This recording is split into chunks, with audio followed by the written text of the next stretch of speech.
Road कर जाम सरे आम गया जिला के लइका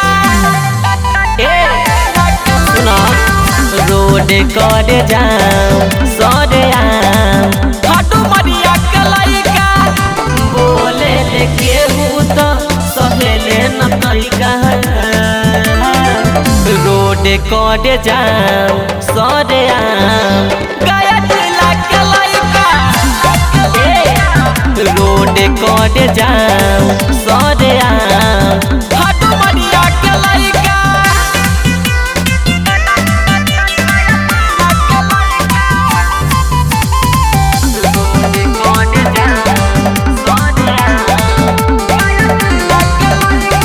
केहू के डाले नहीं गली रे एरिया हटे न कसली रे घूमेला लेके दुनाली रे पता न चली कब उठाली रे बच के रही है केहू के डाले नहीं गली रे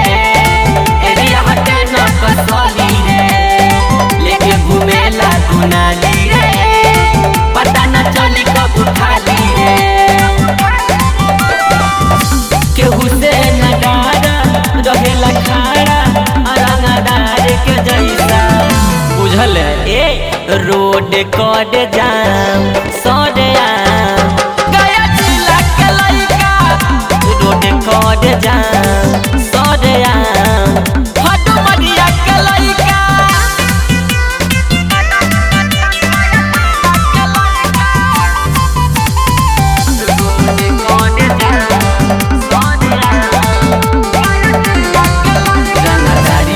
बनल पहचान बा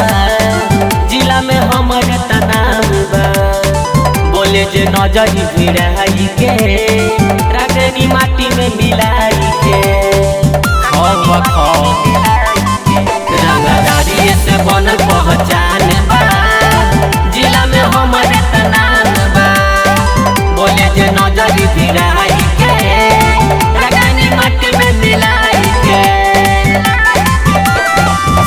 रोशन बिहारी सब पे भारी बहुत यार के जैसा ए रोड कर जाम सरे आम गया जिला के लइका रोड कर जाम सरे आम खाटू मरिया के लइका बचे के रही है।